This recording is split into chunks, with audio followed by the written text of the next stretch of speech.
Los 7 hábitos de la gente altamente efectiva. En esta ocasión, un pequeño resumen del libro de Stephen Covey, un repaso de las ideas y los conceptos que nos ofrece en el libro. Es un pequeño proyecto de resumen. Esperemos que nos salga muy bien. Stephen Covey nos oferta este libro, Los 7 hábitos de la gente altamente efectiva. Para mí un buen libro, me ha servido en mi cotidianidad, tanto a nivel laboral como también en la vida, ¿no?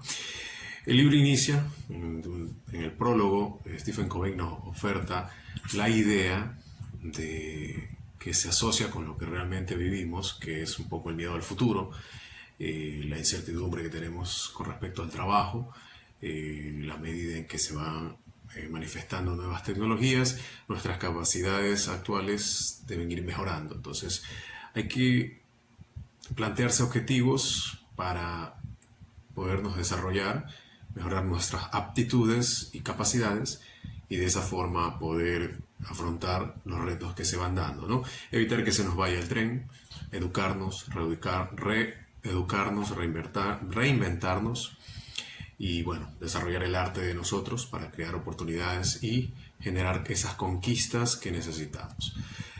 La primera parte habla un poco de los paradigmas y también de los principios. Normalmente los paradigmas es la forma en cómo vemos la vida, ¿no? Y la gente tiene esos paradigmas ya preestablecidos. Podríamos considerar que algunos no están correctos o que están divergentes a nuestros paradigmas, pero normalmente es como la gente ve la vida, ¿no? Y cambiar esos paradigmas no es tan fácil. Primero hay que entender, comprender al ser humano y de ahí pensar un poco en el cambio. Eso es más o menos la idea que plantea el libro.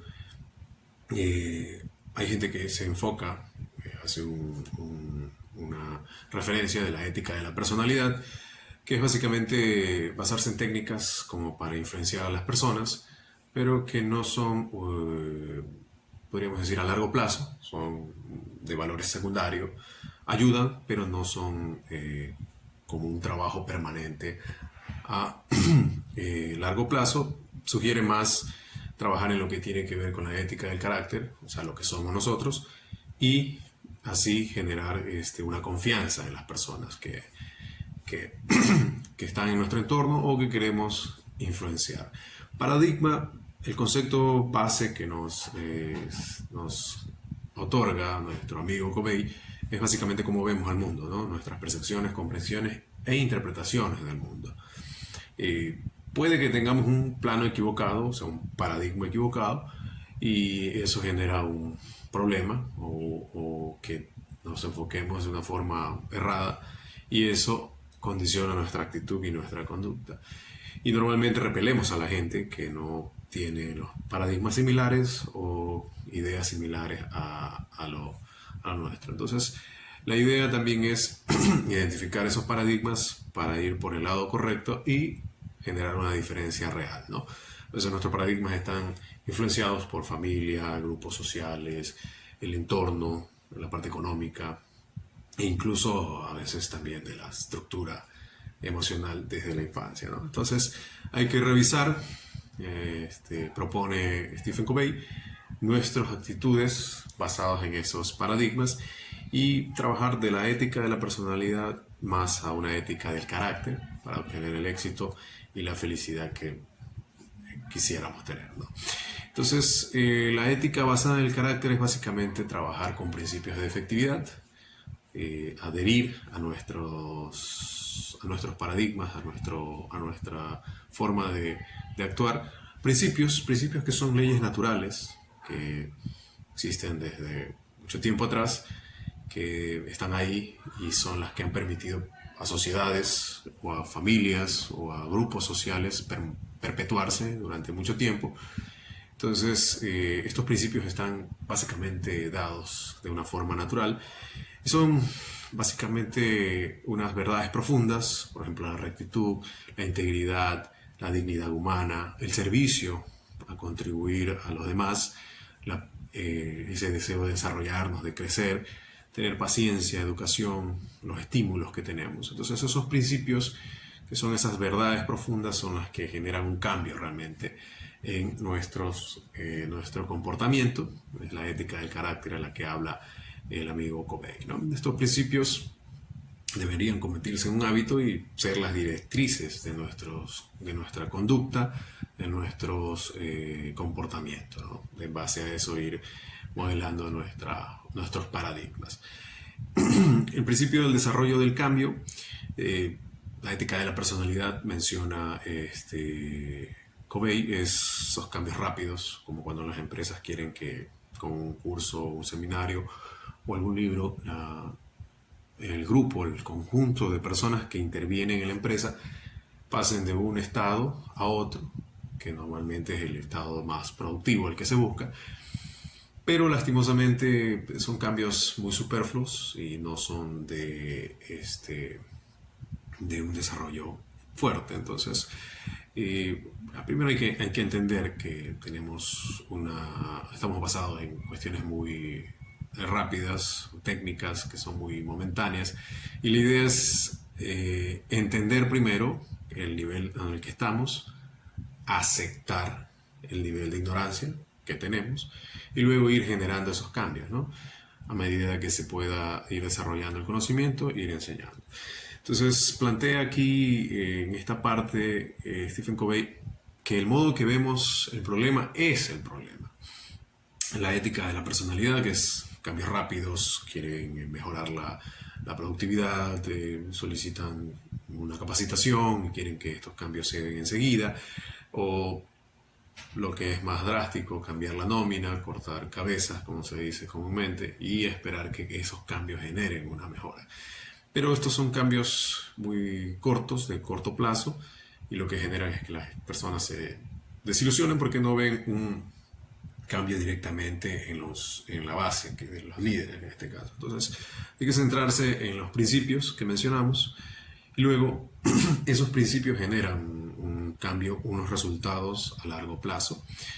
Estos cambios vienen de adentro hacia afuera, o sea, no es que desde la parte externa van a venir como un seminario, un libro o algún buen consejo, sino desde adentro, identificando la ignorancia que tenemos de algunos aspectos que deberíamos mejorar y también adherir estos principios a nuestra vida.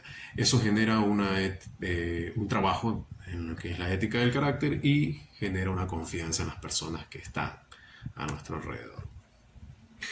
De un panorama general de los 7 hábitos, los hábitos son factores poderosos, básicamente nuestro carácter, que está ligado a una efectividad o una inefectividad, dependiendo de los hábitos que se vayan llevando, ¿no? Un hábito o un concepto base del hábito es un conjunto de conocimientos, capacidades y deseos, ¿no? El conocimiento es saber cómo hacer las cosas, cuándo hacerlas. La capacidad, ese don o esa habilidad que tenemos para hacerla, y el deseo, la motivación, ¿no? Entonces, construir esos hábitos para llegar a un punto de felicidad o la felicidad en base a nuestro concepto de felicidad, a veces requiere que sacrifiquemos cosas hoy para conseguir algo a futuro. Y esto está atado obviamente a la madurez, al continuo de la madurez. Los más grandes logros que se consiguen es en conjunto con las personas con las que nos relacionamos, y para esto Stephen Covey habla de la interdependencia, ¿no? De esa relación entre los que están en nuestro grupo, en nuestro entorno. La interdependencia se desarrolla con las personas que son independientes. Y las personas independientes son las personas que tienen un alto grado de madurez, ¿no? Entonces, este ciclo va desde la madurez a la independencia y la interdependencia. Las personas dependientes, las que están sujetas o se victimizan por los comportamientos de los demás o por la situación que les circunda, son personas que esclavas o condicionadas de esas justificaciones o de esos factores que los aquejan. Entonces, difícilmente podrán llegar a una independencia si no maduran acerca de ese aspecto. Y peor aún, llegar a ser una persona que pueda generar interdependencia en un grupo, ¿no? Interdependencia va ligada a la independencia que se alcanza con la madurez. Hay un equilibrio que hay que guardar, nos menciona en el libro también. El siguiente paso es la efectividad definida, que es básicamente o principalmente la capacidad que nosotros tenemos para producir y lo que producimos, ¿no? Hay que generar un equilibrio entre las cosas que hacemos y las que realmente podemos llegar a hacer. Para las organizaciones, esto es muy importante, la producción que las personas necesitan o requieren conseguir y la capacidad de producción. Las organizaciones, lo importante es tratar a las personas como voluntarios, gente que llega a dar lo mejor de sí, y tratarlos también como quisiéramos que traten a nuestros clientes o a los proveedores o a las personas que están grupos de interés para la compañía. Entonces, esto de aquí es una forma de generar que esa efectividad se eleve y también considerar que nadie cambia a otro, ¿no? Pero la idea de que mejoremos en conjunto también es influenciar, y para influenciar podemos empezar primero y debemos primero empezar por comprender, ¿no? Porque cada uno en sus emociones y en su personalidad o en su ser es una puerta que se abre desde adentro. Entonces, para poder influenciar o generar un cambio hay que pensar desde comprender qué está dentro para poder generar ese cambio. Ahora, entramos al primer hábito. En este caso, ser proactivo es el primer hábito que nos propone nuestro amigo Stephen Covey. Lastimosamente, muchas personas están condicionadas por mapas sociales, excusas, como por ejemplo, yo soy así en un orden genético, culpa de mi padre, culpa de mi abuelo, culpa de mi familia, o también aspectos psíquicos, por ejemplo, no tuve una buena educación, o en la infancia tuve ciertos problemas que no los superé, o la parte ambiental también, el entorno, la política, la economía, la gente con la que trabajo. Entonces, eso es una cuestión que diverge con lo que debería ser proactivo. Estamos siendo reactivos, justificándonos con las cosas que pasan en nuestro entorno. Entonces, somos la respuesta acorde a los estímulos que nos están pasando. Entonces, es una forma primitiva de comportarse, ¿no? Y la idea es salir de eso a un nivel de proactividad. La conducta que nosotros tenemos es en base a decisiones, no condiciones. Las condiciones están dadas y nosotros decidimos cómo reaccionar. En este caso, lo que se está vislumbrando acá es la proactividad. Entonces hay que anticiparse a cada una de las situaciones que se van dando. Normalmente la gente reactiva se deja llevar más por las emociones, en base a lo que pasa con una persona, lo que pasa con el entorno que lo rodea o el grupo de personas o familia a la que pertenece. Entonces, las personas proactivas se basan más en los valores, ¿no? Valores que son internos, en este caso, por ejemplo, la experiencia, o sea, lo que le ha sucedido y lo que ha aprendido, lo que crea, o sea, lo que aporta al mundo, a la vida, al planeta, y también actitudinal, ¿no? O sea, la forma en cómo afrontamos la vida, los sucesos, los hechos. Bueno, el siguiente paso, o a medida que va desarrollándose el libro, ahí nos señala que hay que tomar la iniciativa, ¿no? O sea, ser proactivo es una forma de vender soluciones, en el caso, por ejemplo, de las empresas, o si no, tratar de siempre estar preveyendo qué puede pasar con respecto a ciertos aspectos que quizás no lo controlamos, pero que podemos generar una previsión y una precaución de las cosas que pueden suceder, ¿no? Y esta forma cooperativa de trabajar, que es lo que nos mencionaba en la antesala, crear esa interdependencia, ¿no? No estamos solos en este mundo, la individualidad crea algo, pero no algo perdurable ni expansivo. Entonces, esa es la idea de la proactividad. También escuchar nuestro lenguaje, cómo hablamos. A veces expresamos de una forma que se genera una profecía, que se cumple, o una autoprofecía para nosotros mismos. Entonces, el lenguaje reactivo, desde ahí podemos ir midiendo, es transferir responsabilidades, ¿no? Justificarse, vuelvo a repetir, por el entorno, la gente, el ambiente y ciertos aspectos que no están dentro de nuestro control. Entonces, hay que ver ya aquí, en esta parte del texto, el autor nos dice que hay que ver los dos panoramas o los dos círculos en donde podemos ubicarnos, el círculo de preocupación o el círculo de influencia, ¿no? Normalmente el círculo de preocupación es algo que no podemos controlar, podríamos decir los demás, no podemos controlar, pero el círculo de influencia es nosotros, nuestro carácter, nuestra conducta, que sí la podemos controlar. Entonces, siendo una persona proactiva, pues nos enfocamos en qué podemos hacer y bueno, las personas reactivas se enfocan en lo que no controlan, ese círculo que no pueden controlar. Entonces, para generar un control directo, primero tenemos que trabajar sobre nuestra conducta y sobre los hábitos que tenemos. Luego viene un control indirecto, que es sobre los otros, sobre el entorno y las personas, y eso es influenciando, ¿no? Mejorando nuestro comportamiento para influenciar a los demás y generar confianza. Entonces, eso ayuda a que amplifiquemos nuestro círculo de influencia, ¿no? Manejar un lenguaje más proactivo. Las personas reactivas utilizan mucho el tener y las personas proactivas utilizan el ser. Entonces, como diría alguien por ahí, si yo tuviera una casa, yo estuviera feliz, pero más allá de pensar en una casa y estar feliz, si yo podríamos cambiar ese lenguaje, si yo fuera una persona, si yo empiezo a ahorrar, entonces quizás puedo generar un capital para comprar una casa o una entrada.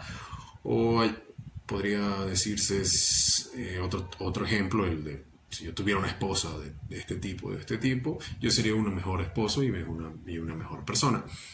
Pero quizás podría cambiarse eso de una forma más proactiva y decir, si yo soy más paciente y comprendo y si trato de escuchar más a mi esposa, podría generar un cambio que nos beneficie a los dos. Entonces, hay que escucharnos cuando somos o estamos utilizando un mensaje reactivo o un mensaje proactivo, ¿no? Otro punto dentro del texto menciona la otra punta del palo.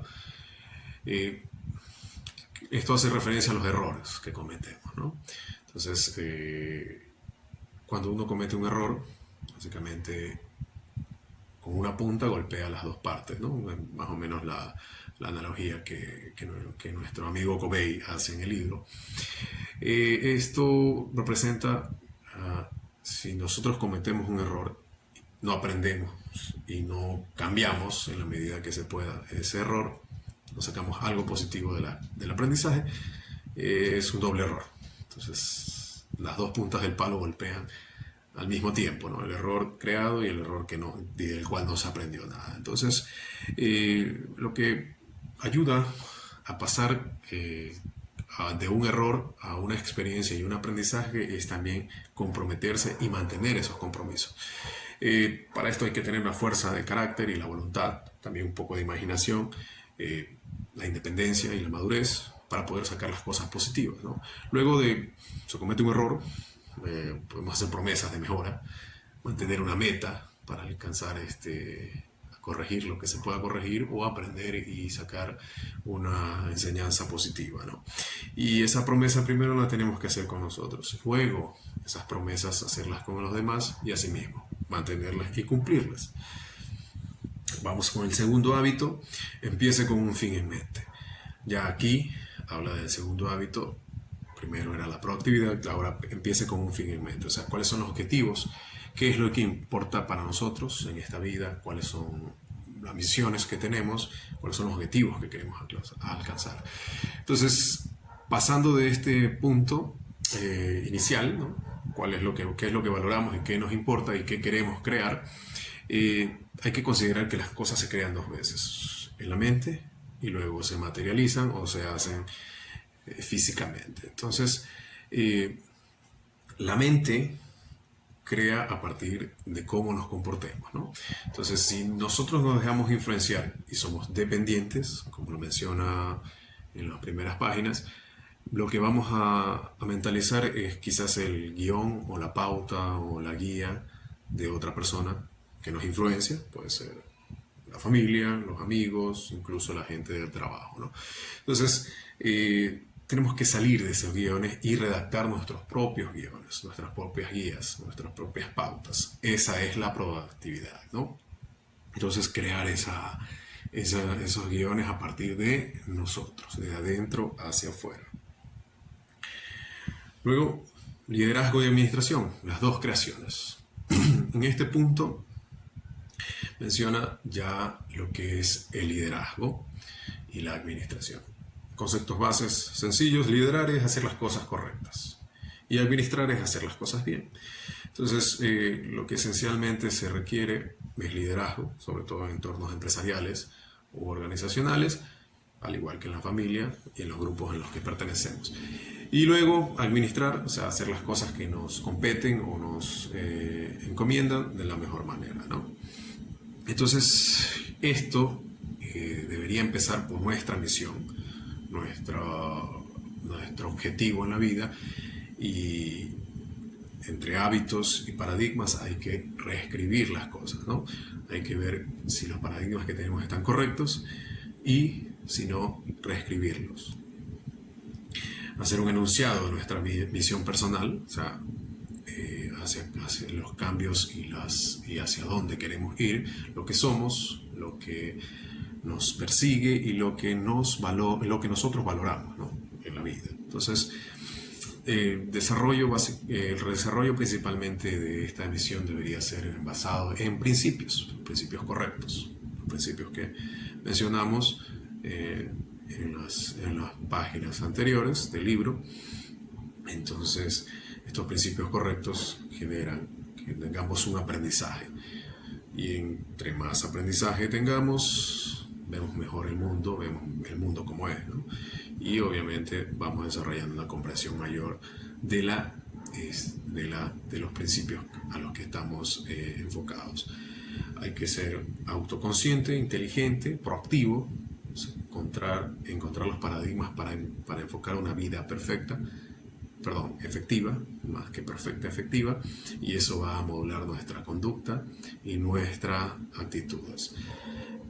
Empezar con una misión de vida, lo que nos propone Stephen Covey, dentro de lo que es el segundo hábito.